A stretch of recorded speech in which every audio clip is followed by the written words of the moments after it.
Alhamdulillah, wassalatu wassalamu ala rasulillah Sayyidina Muhammadin. Allahumma salli wa sallim wa barik alaih Ibni Abdillah wa ala alihi wa sahbihi wa mawalah wa man tabi'ahu ila yaumil qiyamah. Wala hawla wala quwwata illa billahi, amma ba'd. Rabbi shrah li sadri wa yassir li amri wahlul 'uqdatam min lisani yafqahu qawli. Subhanaka la ilma lana illa ma 'allamtana innaka antal alimul hakim. Allahumma inna na'udzubika min ilmin la yanfa' wa min qalbin la yakhsha wa min amalin la yurfa wa min du'ain la yustajabu lah. Hadirin jamaah kajian Sabtu subuh Masjid Kuba yang mudah-mudahan dirahmati oleh Allah Subhanahu wa taala. Amin amin Allahumma amin. Alhamdulillah, pada subuh pagi ini berjamaah, berzikir, berkumpul, bersilaturahim, beriktikaf. Mari sama-sama kita niati iktikaf kita ini dengan niatan thalabun ilm. Kita lanjutkan bahasan taklim kita, masih tentang qiyas ya. Ini saya ulangi beberapa prinsip karena ngajinya ketemu sebulan sekali begitu ya. Jadi definisi perlu diulang. Kalau enggak udah lupa, soalnya udah sebulan yang lalu begitu ya. Qiyas itu analogi. Analogi itu apa? Menyamakan, mengukur ya. Maksudnya adalah menghukumi masalah yang belum ada hukumnya disamakan dengan yang sudah ada hukumnya karena ada titik temu yang sama ya. Misalnya yang paling umum, menghukumi bir atau whisky atau yang lain diberikan hukum haram karena disamakan dengan khamr yang juga sudah punya hukum haram. Dengan titik temu atau ilat itu adalah sama-sama berpotensi memabukkan begitu ya. Ini kemarin yang sudah sempat kita bahas tentang proses qiyas, bahwa Quran, sunnah itu terbatas, dalil itu terbatas, dia dibenturkan dengan realita. Sementara realita ini dinamis dia. Realita itu dipengaruhi oleh masa, oleh adat, oleh peradaban. Kita hidup di mana hidup, kita punya budaya berbeda dengan budaya Nabi hidup. Kita punya peradaban yang bisa jadi berbeda, otomatis juga menyikapi beberapa hal kadang-kadang ada benturannya. Contoh ini ya. Nabi kasih petunjuk minum itu dari sebelah kanan, tangan kanan. Saya dapatnya minum dari sebelah kiri itu ya. Ini kan benturan sebetulnya ini ya. Bid'ah ini aslinya begitu ya. Tapi enggak apa-apa, yang penting meskipun di kiri ngambilnya masih pakai tangan kanan kan gitu ya. Jadi ini proses qiyas ya. Rukunnya qiyas sudah sempat kita bahas. Ini tentu bagi yang sudah meyakini qiyas mempunyai argumentasi ya.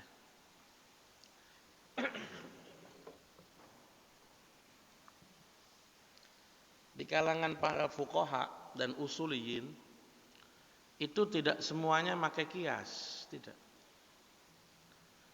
Ada ulama yang pakai qiyas, ada ulama yang tidak pakai qiyas, ada.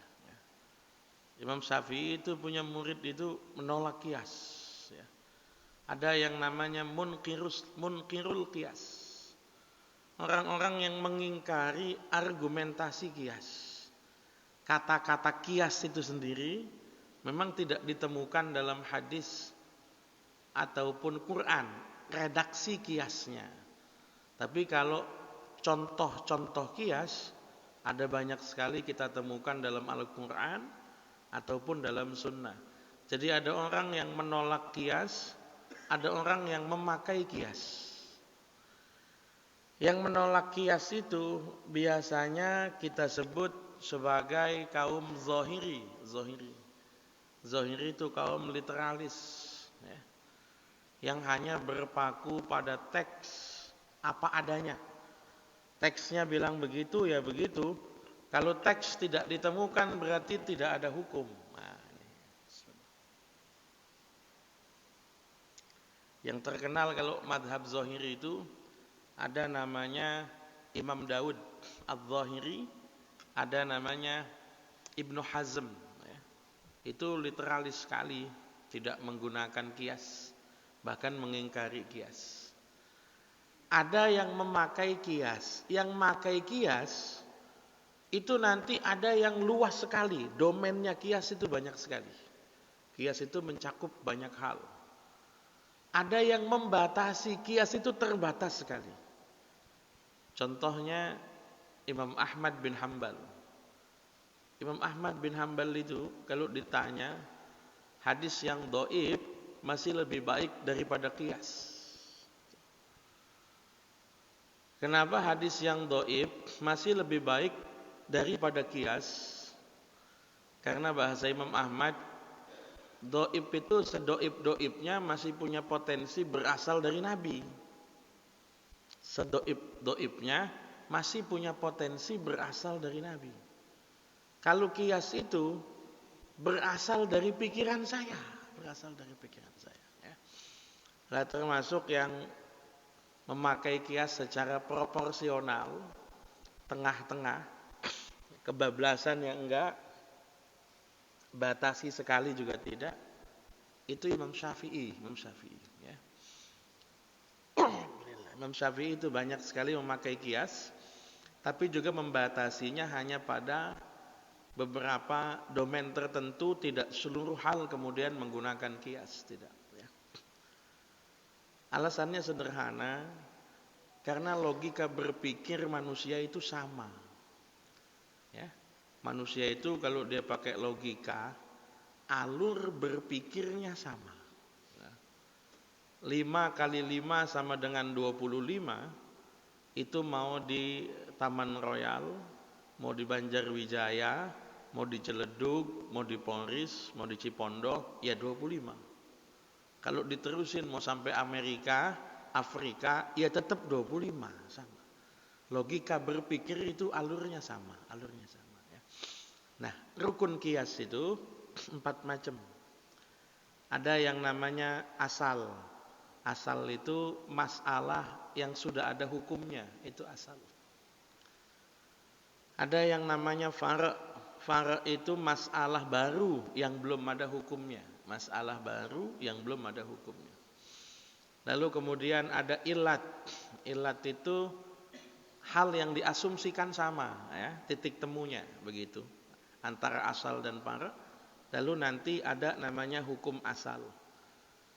Kalau bisa dianggap bahwa antara kasus lama dengan kasus baru titik temunya sama, maka hukumnya sama. Kira-kira begitu, ya.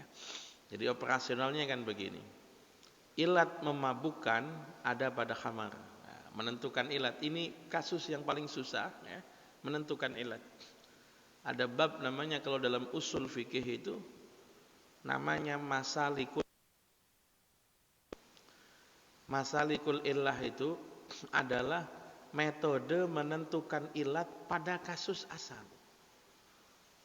Bahwa masalah itu punya hukum, kita semua paham. Tapi alasan dibalik hukum belum tentu kita paham.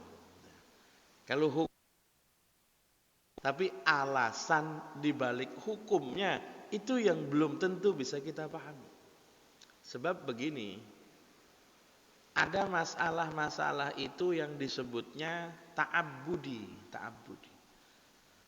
Ta'abbudi itu dimensinya ibadah. Ya. Tidak ada unsur rasionalnya sama sekali kalau ibadah. Ada masalah itu ta'akkuli. Ta'akkuli itu bisa dipahami logikanya, bisa ta'akkuli. Kalau dalam bahasa usul itu kadang disebut ta'abbudi ta'akuli, bisa dipahami alasan rasionalnya atau tidak ya. Atau ada yang menyebut dengan istilah maqulatul makna ghairu maqulatil makna. Sama aja, maqulatul makna bisa dipahami rasionya, bisa dipahami logika hukumnya, ada yang tidak bisa. Misalnya mengusap khuf ya. Kalau di Arab itu ada yang namanya khuf ya. Saya lupa kalau saya tadi ingat mau nyontohkan ini, saya bawa khuf itu ya, khufnya. Nah, saya tadi juga dari rumah sakit. Khuf itu alas kaki terbuat dari kulit. Biasanya penggunaan kaos kaki penggunaannya ya. Jadi kalau sederhananya kaos kaki yang terbuat dari kulit. Dia dipakai orang sholat pakai kaos kaki itu ya, kaos kaki itu. Ada lebih 70 sahabat yang meriwayatkan bahwa Nabi pernah mengusap kaos kaki dari kulit. Jadi kalau pengen wudu, kaos kaki kulitnya nggak dicopot, tidak. Kalau pengen wudu, nanti diusap. Jadi wudunya kan basuh muka, basuh tangan, usap kepala, mestinya basuh kaki. Perbedaan terbesar konsep membasuh dan mengusap itu pada mengalirnya air ya. Kalau membasuh, air itu harus mengalir, harus.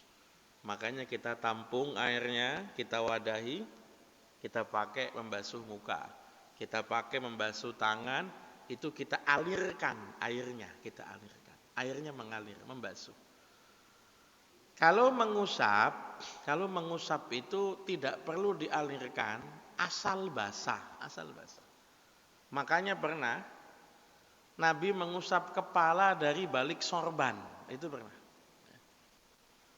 Jadi sorbannya Nabi nggak dicopot, Nabi ambil air, diletakkan di atas kepalanya begini. Tapi jangan dipahami kopiah yang kaku begini ya, tidak ya. Sorban itu kan kain tipis. Jadi kalau tangan Nabi basah di atas, kira-kira airnya juga nyerap ke bawah ya. Maka kalau mengusap itu airnya tidak perlu mengalir. Ini pakai khuf, pakai kaos kaki kulit yang ketika Nabi wudu itu enggak dicopot. Ada sahabat namanya Mughirah. Kalau tidak salah namanya Mughirah bin Syu'bah. Mughirah bin Syu'bah itu pernah nemeni Nabi akan wudu. Ketika Nabi bilang ambilkan ember, enggak lama dia taruh embernya depan Nabi. Dia merunduk, dia pengen bukain khufnya Nabi, pengen bukain kaos kakinya Nabi. Nabi bilang apa? Da'huma fa inni albasuhuma tahirataini. Biarin aja, enggak apa-apa. Enggak mau saya copot, tadi saya makainya suci kok, kata Nabi. Ketika Nabi wudu, selesai ngusap kepala, ngusap kuping, ngusap tengkuk bagian belakang, itu Nabi enggak copot khufnya, Nabi ambil air, Nabi usap khuf, kaos kakinya diusap. Mohon maaf kira-kira Pak, kita pakai rasio, pakai logika. Kalau misalnya Nabi pakai khuf, kaos kaki kulit enggak dibuka, menurut Bapak yang akan kena air, yang akan diusap itu bagian atasnya atau bagian bawahnya? Kira-kira. Logikanya bagian bawah apa atas kira-kira? Bawah, karena yang dipakai jalan adalah bawah, kan gitu. Yang kemungkinan kotor itu yang bawah. Tapi nyatanya Nabi enggak ngusap bagian bawah, tidak. Nabi ngusap bagian atas. Lu atas ini enggak ngapa-ngapa, enggak dipakai jalan atas itu. Yang dipakai jalan kena ubin, kena tanah, itu bagian bawah. Makanya orang-orang enggak setuju kias, dipakai banget hadis ini. Lau kana dinu bil aqli lamusihal khuffu min asfalihi. Kalau agama kita itu pakai rasio, yang diusap itu bagian bawah. Bukti bahwa yang diusap bagian atas, Nabi itu enggak peduli sama rasio, buat yang mengingkari kias. Tuh, ya. Jadi yang repot itu kadang-kadang begitu, menentukan ilat pada kasus asal. Hukumnya kita paham, bahwa wajib membasuh kaki boleh digantikan mengusap khuf, kita paham hukum. Ilatnya kita nggak paham, Atau contoh, ya, misalnya mohon maaf, anjing, ya. Anjing itu tidak pernah ada kata-kata haram memakannya dalam Al-Quran, tidak. Yang ada haram makan itu babi, ya. Babi pun kalau dalam Al-Quran itu disebutnya daging babi.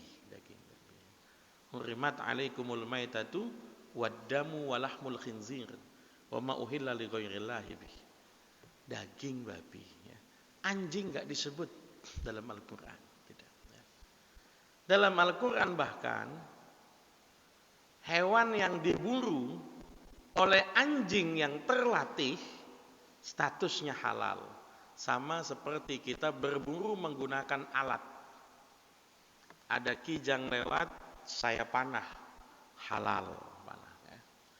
Ada kijang lewat, saya tombak, halal. Ya. Jadi bedanya berburu dengan menyembelih itu apa?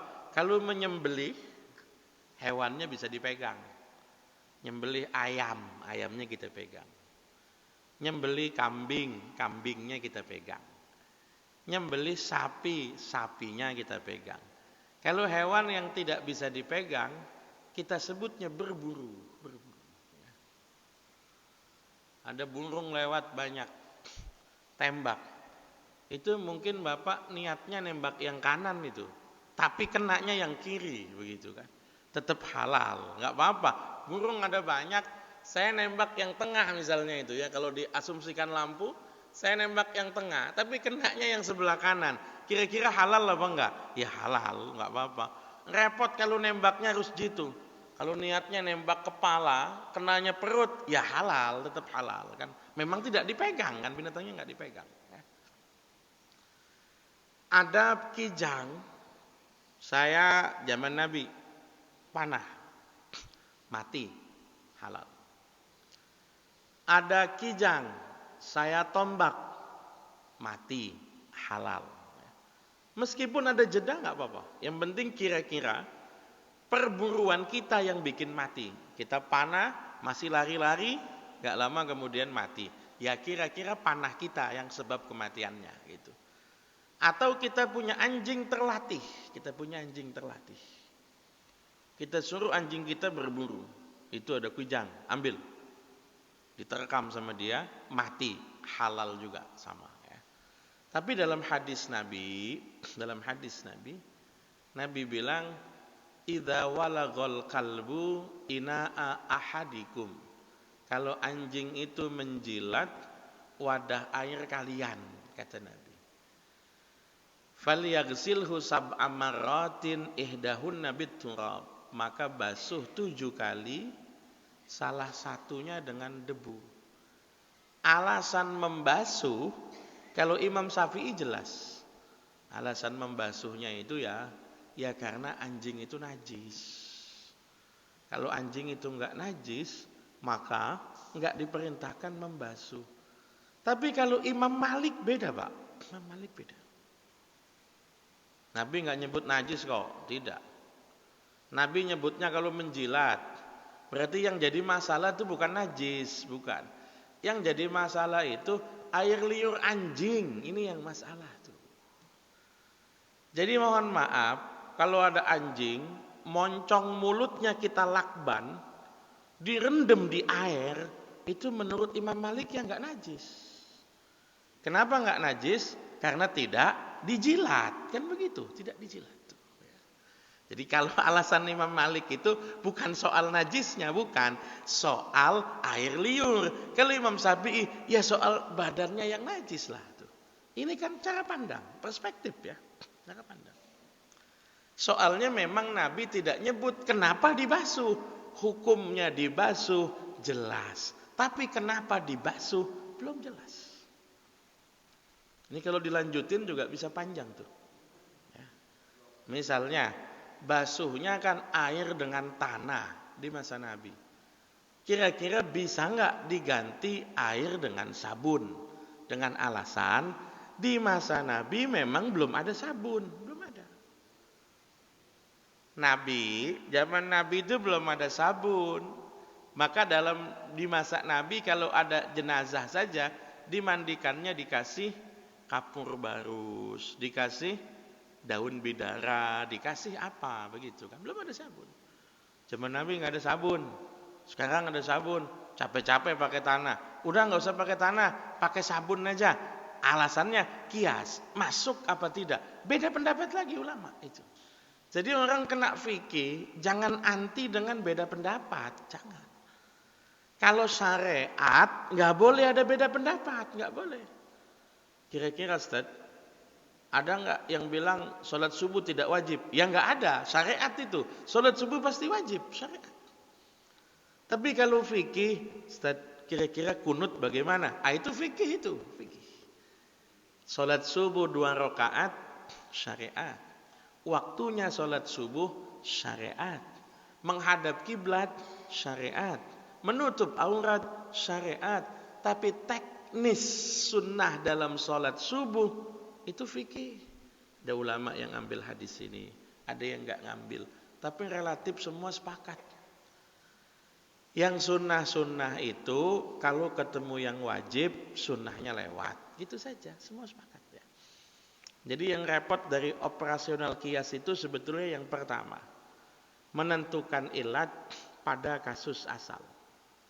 Nah, ini kita kasih contoh ya. Saya pakai kitabnya namanya Mabade' Awaliyah ya. Mabade' Awaliyah itu artinya prinsip dasar.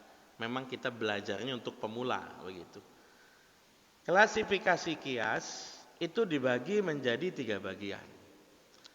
Ada namanya kias aulawi, ada namanya kias musawi, ada namanya kias adna. Ini melihat apanya? Melihat pada impact, pada dampak ilatnya yang dihitung. Yang dihitung itu pengaruh ilat. Kita contohkan biar enak. Ada larangan dalam Al-Quran berkata kasar pada orang tua. Ada. Ya. Wahfid lahuma janahad dhulli wala tanharhuma, begitu kan? Wa qul lahuma qaulan karima fala taqul lahuma uffi wala tanharhuma. Jangan berkata kasar pada orang tua, enggak boleh. Alhamdulillah Ustaz, saya seumur-umur enggak pernah ngomong kasar sama orang tua. Saya kalau emosi langsung saya pukul orang tua misalnya kan. Saya enggak berkata kasar, langsung mukul gitu kan. Berarti enggak apa-apa kan Ustaz? Kan yang tidak boleh berkata kasar gitu kan. Nah, sebetulnya sederhana. Yang kita hitung itu adalah itu high impact itu. Dampaknya lebih besar itu.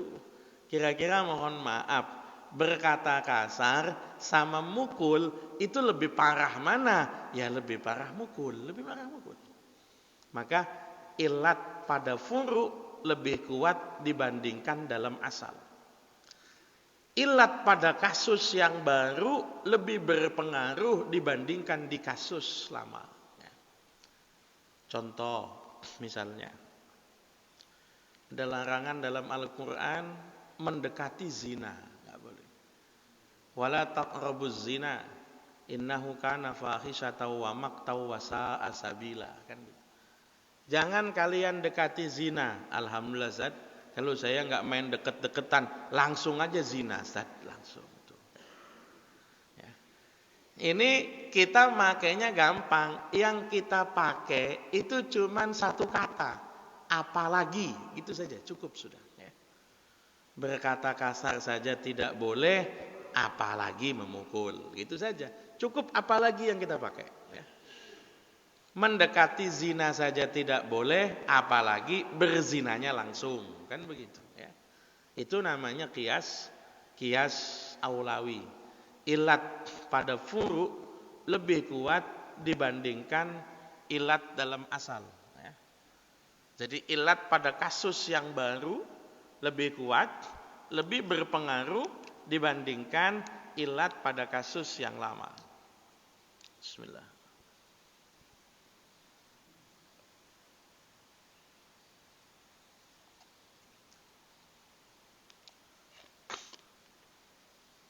Ada larangan misalnya menikahi dua saudara sekaligus. Larangan. Ya. Wa antajma'u bainal ukhtaini illa ma qad salaf.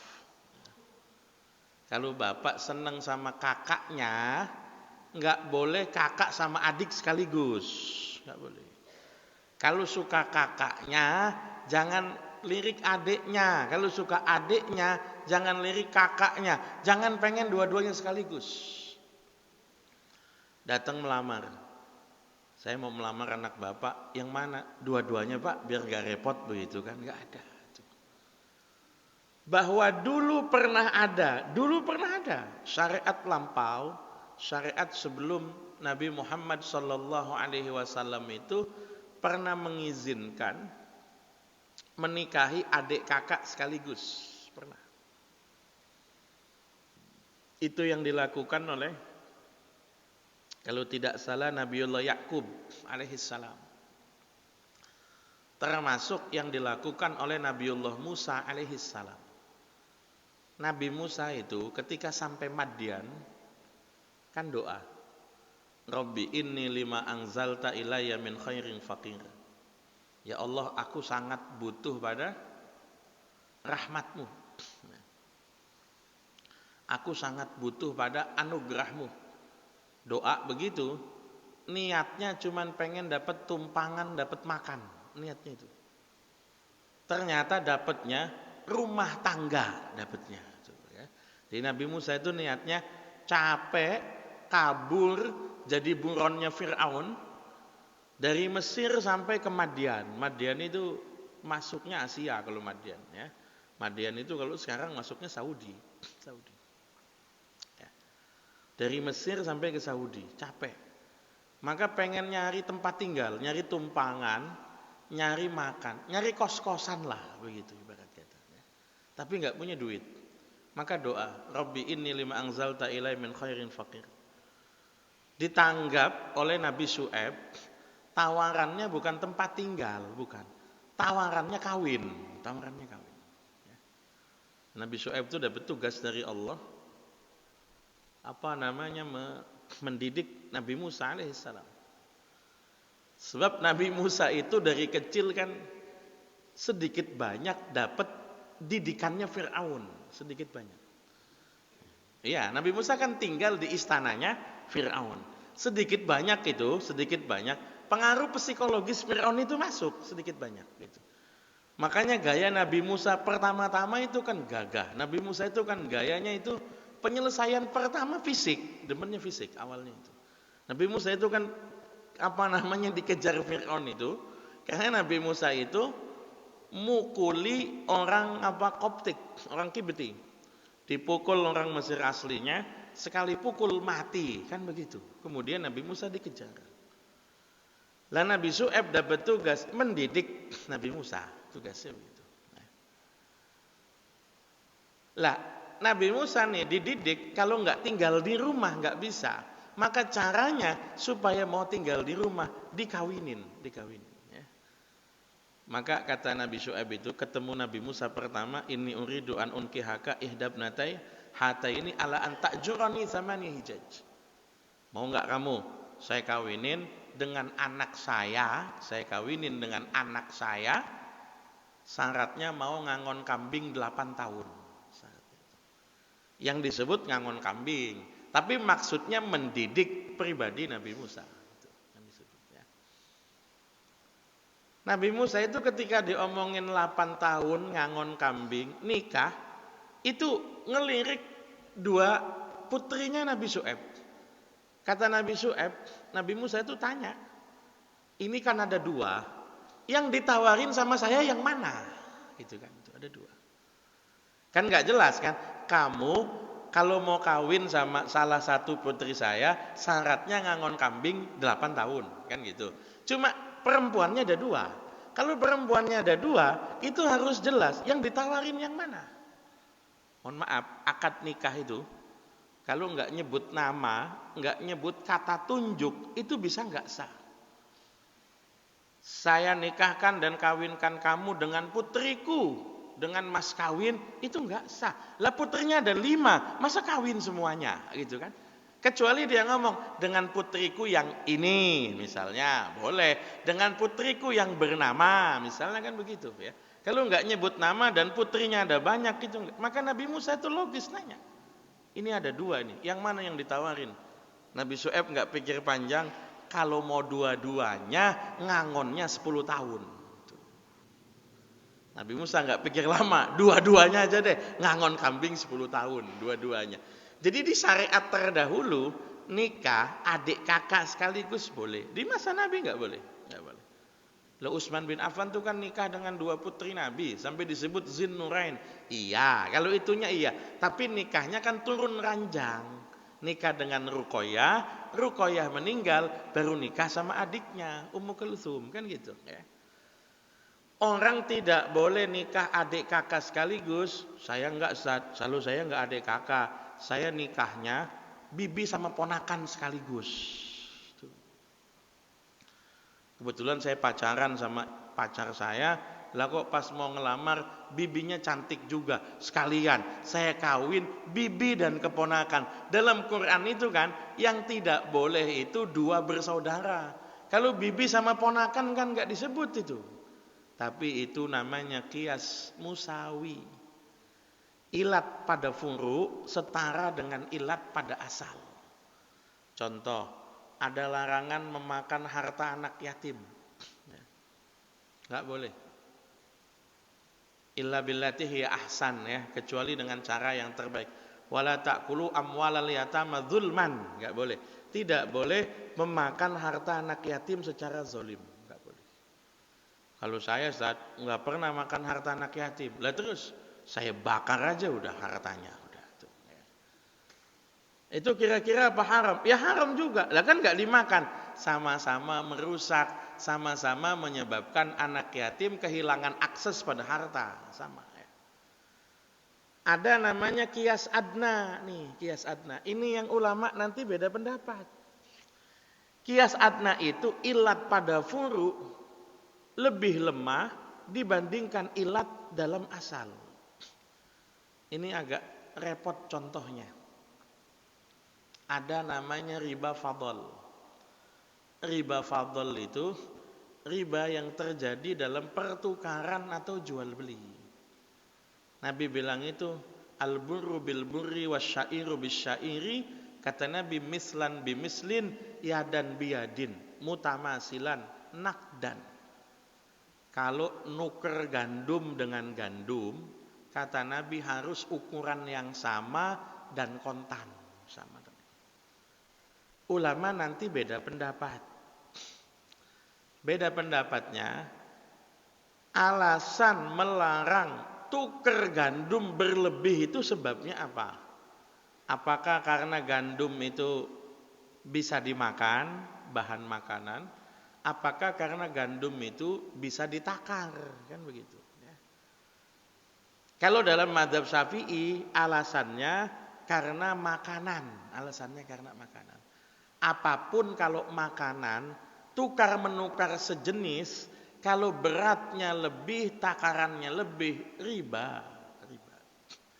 Contoh, tukar beras lama dengan beras baru. Kan suka ada tuh, orang keliling jual beras, ibu-ibu kemudian tukar beras lamanya. Nuker beras lama 4 liter misalnya, ditukar dengan beras baru 3 liter. Itu dalam bahasa hadis disebutnya riba fadl.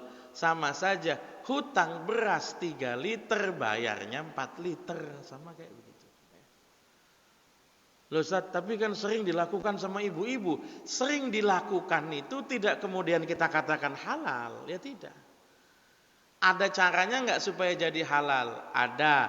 Caranya supaya jadi halal itu pakai medium atau dikasih harga. Itu enggak apa-apa.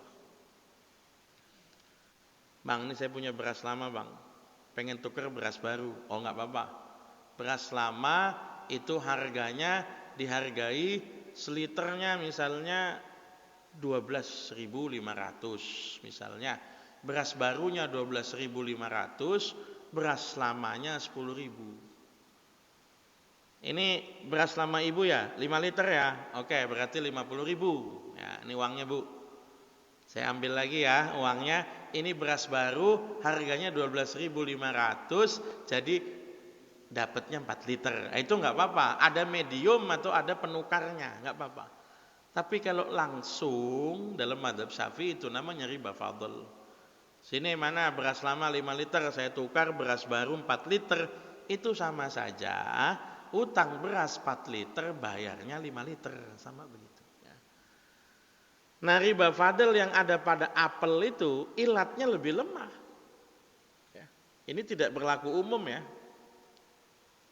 Jangan nanti HP iPhone nggak boleh ditukar sama HP Xiaomi. Xiaomi-nya 2, iPhone-nya 1, nggak boleh. Alasannya riba. Ya tidak. Ini berlakunya hanya pada makanan. Kalau dalam mazhab Syafi'i hanya pada makanan. Kalau dalam mazhab Maliki hanya pada hal-hal yang bisa ditakar saja. Ya. Jadi klasifikasi kias itu kita hitung dari dampak ilatnya. Ada dampak ilat yang lebih besar, lebih kuat. Ada dampak ilat yang setara, ada dampak ilat yang lebih lemah. Kalau yang lebih besar namanya kias aulawi, sebagian nyebutnya kias jali. Kalau yang setara disebut sebagai kias musawi.